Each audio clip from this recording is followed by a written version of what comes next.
All right. Welcome, everyone, to our session on the next frontier in risk management and collaborative approaches to navigating uncertainty.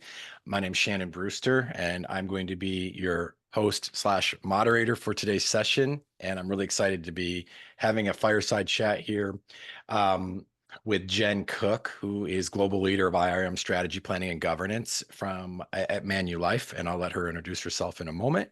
A little about me. I am a leader of a cybersecurity consulting organization for AT&T, soon to be Level Blue.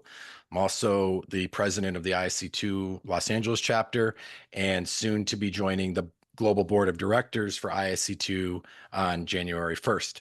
I host a podcast for the chapter, so hopefully you'll check us out there.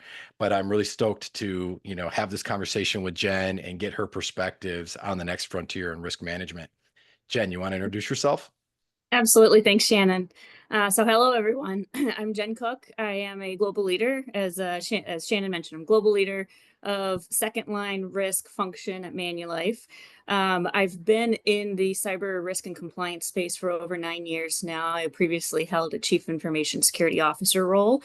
So I've been in the thick of things in first line, know what that's like. So I'm excited to be able to bring a perspective from multiple functions, multiple sides.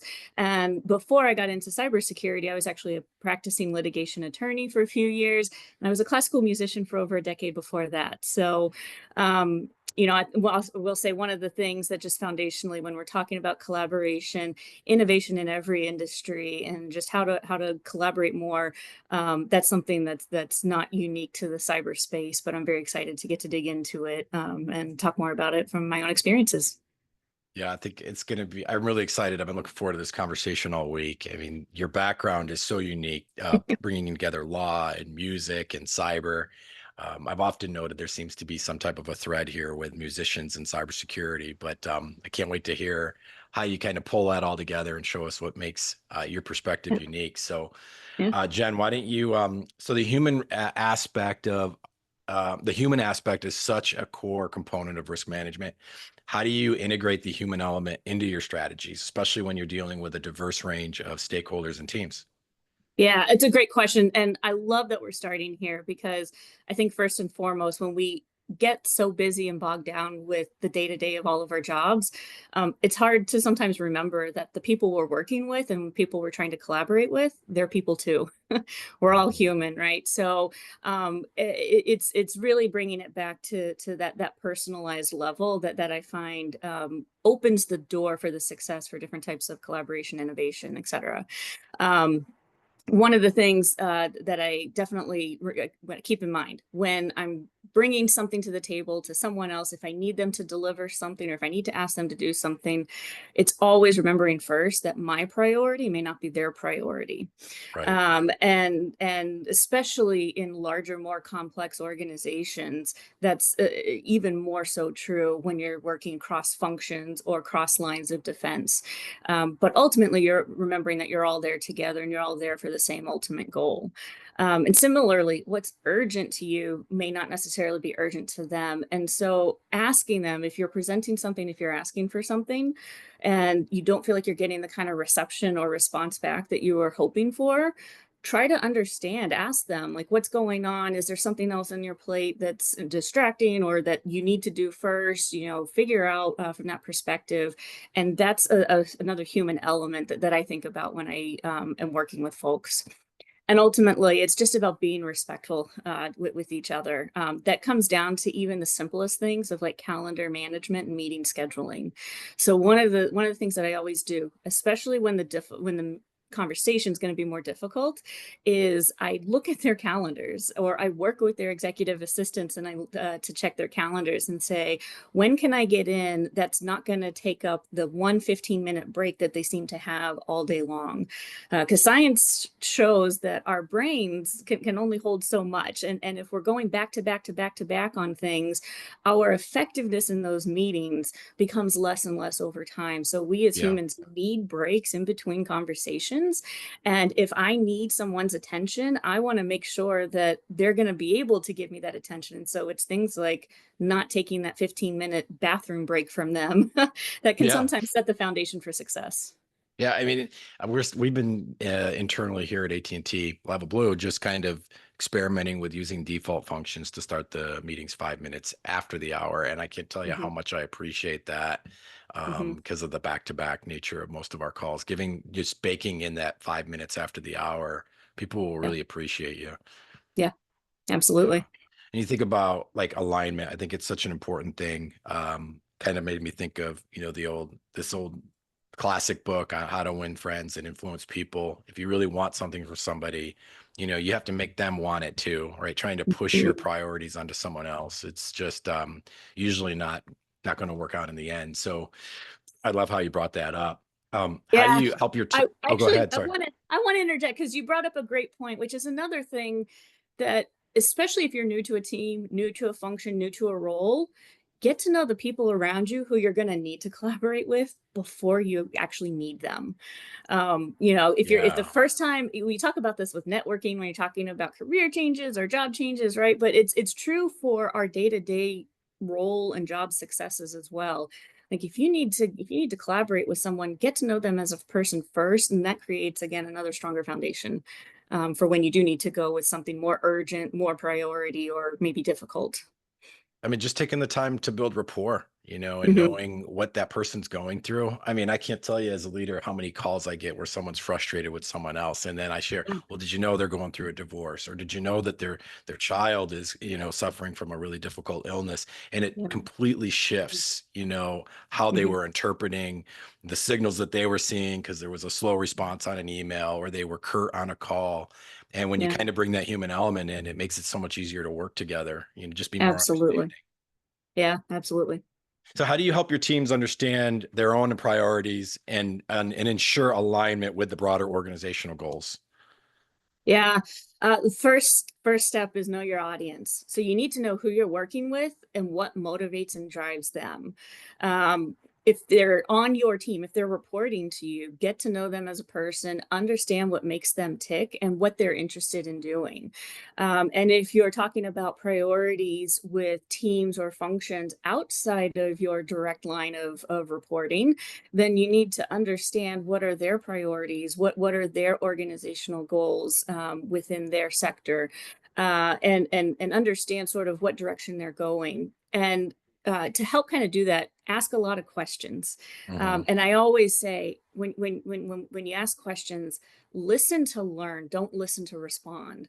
So really take in what you're learning, digest it, and think about how that maybe changes something that you thought about before. Think about how that may just shed some light on a different perspective of something that will help highlight the pathway forward easier for you. And when it comes to presenting your priorities or the priorities that you want your team to focus on, it's about how well you're able to help them understand the pathway between where they are now and where you want them to be in the future, and remind them that I'm here to help. We're in this together. And if you're clear with your vision, and if you can understand and articulate the why behind your vision and your priorities, that will go a long way in helping to get others to kind of buy in. Yeah. So any recommendations on, how you communicate those priorities, especially when you're working with external partners and stakeholders, how do you make that relevant to them? Yeah, it goes back to knowing what are they working on, what motivates them, and what are their priorities. And if you've got something that you want to push that aligns with something that they push, if there's synergies to be had, that's great. That's a great connector, and that's a great way to Yeah. get folks to understand if you're in line two and they're in line one, or vice versa. Talk about it from that perspective so you understand where there may be overlap, where you may need help on something, or where you may need time on something before you're ready to bring them in. That's definitely a key point, a key I thing love that I love that I what you do. said about questions piece because I mean this was in my MBA program. It was probably one of the most insightful takeaways that I talk about is leading through Mhm. questions. Like you can lead by asking questions and Yeah. being inquisitive and curious. There's so many really great books about the power of a question to Hmm. focus a team on and bring them into the present moment and just bring their attention right to where you want it to be, and Yeah. then stop and then listen and learn. Yeah, ask any lawyer. Questions can be a powerful thing in conversation. So when you look at technologists that are newer to the business risk conversation, switching gears a little bit here, what Mhm. advice would you give about leaning into difficult conversations, effectively communicating technical risk in a way that resonates with a business versus just, the technical aspect of it? Yeah. So, especially when we're talking about difficult conversations between a technologist and a non-technologist, whether it's someone in business or some other part of the company, maybe even a client or a customer. um, the first thing you got to remember is you're speaking different languages, really. So, translation, if you're trying to convey a very technical point to someone who's not technical, you've got to think about how to say it in non technical terms.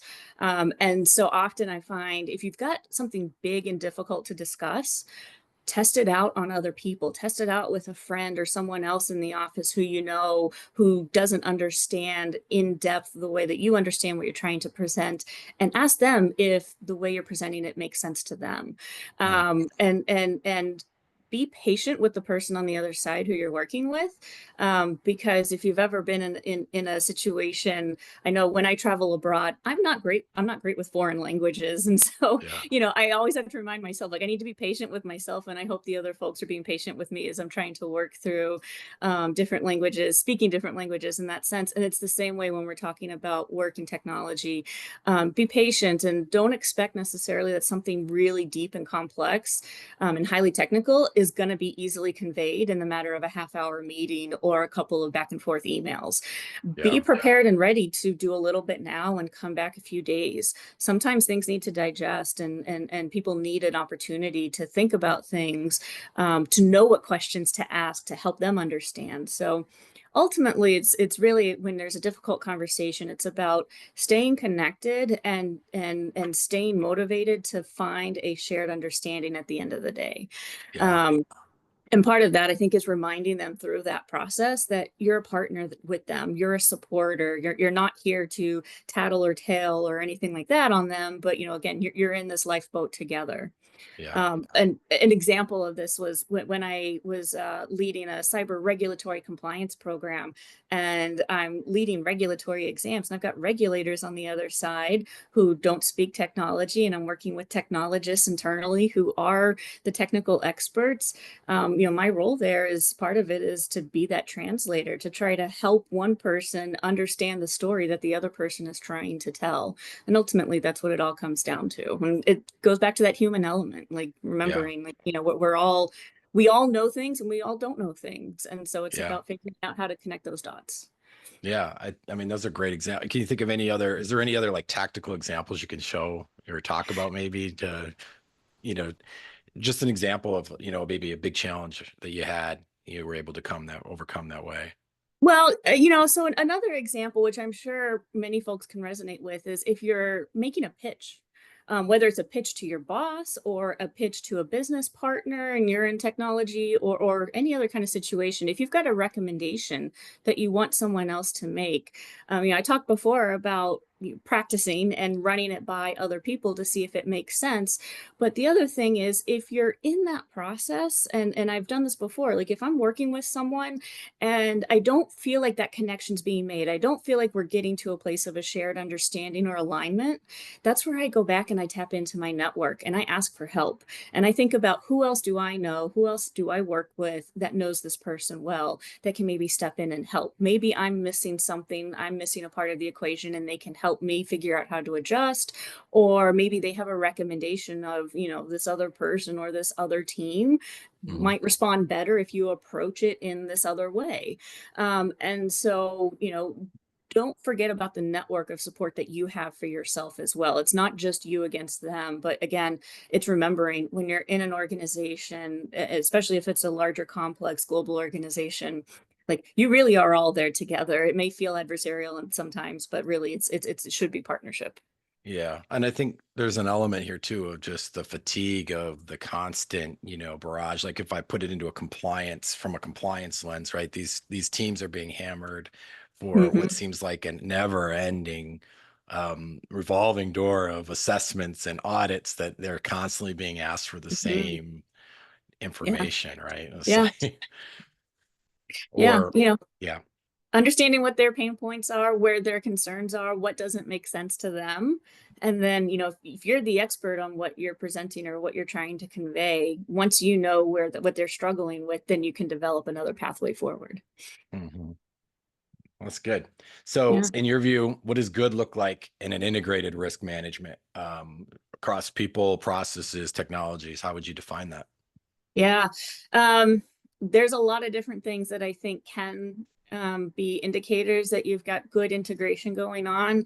Um, First is, I think, if you've got teams across multiple functions, across multiple lines of defense that are just collaborating earlier and more often on things, that's generally a sign that you've got you're headed in the right direction with this idea of integrated risk management.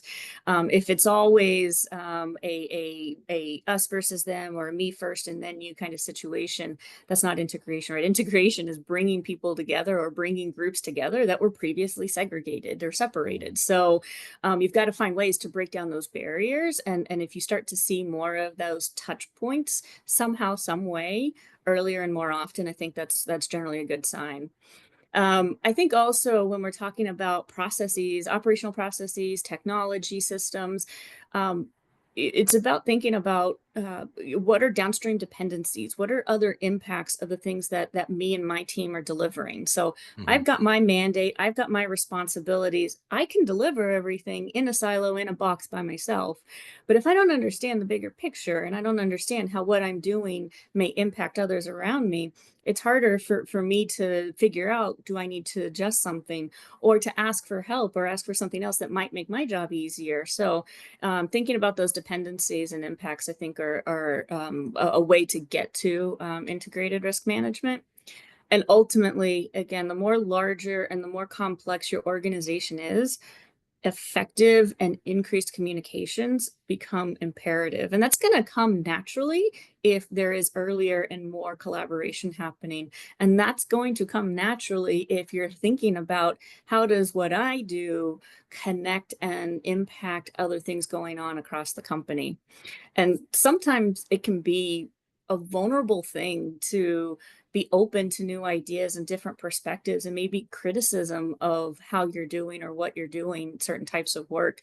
But with a bit of self-confidence, you Mhm. can figure out how to take in that kind of feedback, and ultimately it actually is better in the end. And that's what starts to breed the environment that supports integrated risk management. Yeah. Can sort of go out on a limb here because you sort of hinted at this that in previous roles you were a CISO and you said first line of defense. Are you operating today within like the three lines of defense model? Is that how you're Yes, coming at it? yes, yes.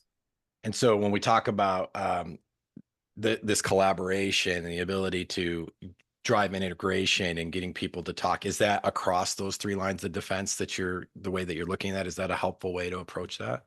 Yeah, I think about it like 3D chess. Like, whether you're in a formal three line of defense organization or not, you've got different functions and different groups that have different roles and responsibilities. Mhm. You've got operations, you've got technology, you've got risk, you may have internal audit, you've got business, and you've got all these different elements and components to business, right? To your company. Um, and so when I talk about thinking about when I talk about collaboration across and up and down, like, it really depends on what your organization looks like, but it's foundationally just this direction of, I think about it this way: who else could I involve that I'm maybe not involving today? Who else Mm. might be interested in what I'm doing, that whether or not they know about it, let me check. And even if I don't think that they should care about it, maybe let me ask them, because I might have something to learn. If they say, oh yeah, I am interested and here's why, then I learn more about what they're working on. Maybe I learn more about their priorities. And going back earlier, it's a way just to kind of connect with the other people, other functions and groups in the company. Yeah. I think I'll go out on a limb here too. I think so I'm a really big fan of the strengths-based leadership model. Yeah. And there's one that Marcus Buckingham put together years ago. It's called Standout. And I would Mm, suspect that you must be a connector, which we probably share because a connector is one that broaches every problem with who can I pull in, who can I bring together, what magic can I make happen by connecting Yeah. people in disparate parts of the organization. And I'll tell you, that was Yeah. very transformative for me when I realized that that was a strength, because not Yeah. everybody sees the world that way. Everybody Yeah. has their own things that they bring to the table and that they're good at. And a connector makes magic happen by, driving collaboration in a way that's unique, right? So I just see that Yeah. in you as Yeah, as I've grown in grown my leadership skills, that's one of the first things that I had to learn was as I move up, as I take on more responsibilities, as my team grows, I can't know everything. And I Mhm. do try to apply that same logic to even the things that I do own and that are mine to drive and do on the day to day. There's always something else to learn. There's always value that other people can provide. And, collecting feedback, asking for feedback and collecting different perspectives doesn't necessarily mean that you have to act on every single piece that you get, but you can make a more educated decision when you know more information. And the more you know people, the more you're friendly with people, the more you're open to asking for that feedback and information and collaboration with others. I really do. I agree. Like I've just found my work to be even more Well, transformative in that way. and get your ego. I mean, this is in cybersecurity in general. I think in technology maybe, but like the smartest person in the room problem, it really causes a lot of challenges for leaders who think that they have to know everything, and Yeah. how much. I mean, just embrace not knowing, and don't try to appear to know everything. But Right. genuinely lean into not Yes. knowing, and you're going to probably be way more successful than you Yeah. know the persona Yeah. of being in command because I know everything, right? Right. Right. Yeah. We're all human. No human knows everything. We're not AI robots. We should all know that by now, but we still don't want to admit we don't know something, right? Yeah. Um, so final question here. So innovation requires space and time, Mhm. particularly in the field of cyber risk management. So how do you carve out that space in a fast-paced environment to ensure that your team has the opportunity to innovate while managing day-to-day risk that comes up, such as COVID-19 or a global outage, et cetera, et cetera? Mhm. Yeah. So this may sound very obvious, but the first thing is if you want to make innovation a priority, you have to treat it like a priority, which means you need to plan for and figure out what capacity do I need to deliver on this objective. Same as you would if you have a business goal to increase sales or implement a new technology.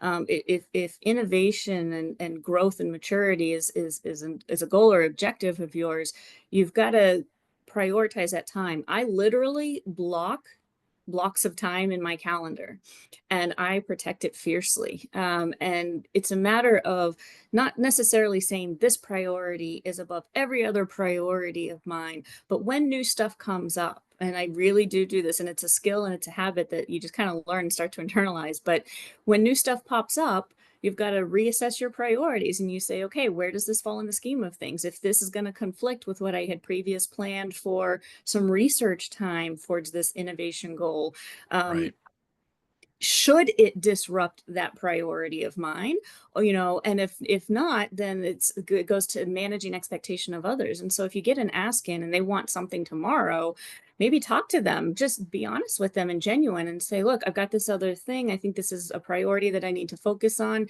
Can this thing that you're asking for wait until next week? And 9 times out of 10, I find that people are very open and agreeable to that type of feedback and almost a negotiation back for requests that come in. Mhm. So capacity and demand management, having a system of intaking requests and how do you schedule your time to deliver on those requests is a critical component and tool, I think, to help make the space and time for innovation or really any other priority that is a priority on your list. Yeah. I think there's also an element of it's important to be explicit with your team that that's a value, that you value innovation, Yes. right? Because some folks feel if the leader more values consistency and maybe repeatability, Mhm. and those types of things can sometimes conflict, right? With Yeah. changing things or looking for new ways to do things. Absolutely. Leading by example is is a it has to be there. If you are leading a team, or if you, or even if you're not leading people, but if you're leading a function or a program, you have to lead by example. If you want something to be a priority for you and your team, you have to show them that you're doing that too. And so it's a matter of doing with the team. It's not a do as I say, not as I do kind of thing. It's a do as I do, and I will do as you do kind of thing. Yeah. Well, same. I mean, going back to our opening discussion about the human element of things, I think leading by example, you're trying to help people see the importance of, you know, their work-life balance. That starts Hmm. with the leader showing by example that, hey, when I'm on vacation, I'm not Hmm. calling you, right? Yeah, Or you know what I exactly. mean? Yes, exactly. Exactly. Yeah. So I think we had a question maybe that popped up in the chat. Yes. How to convey technical risk impact to non-technical management. It's a great question.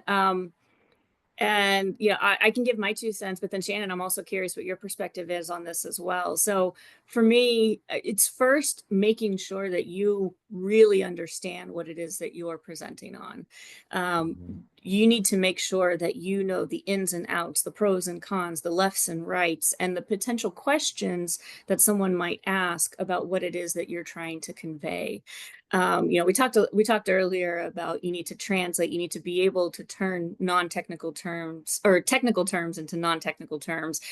Analogies, I find, are a great example of that. And so if you can find a way to connect it to something that's a little bit more everyday relatable.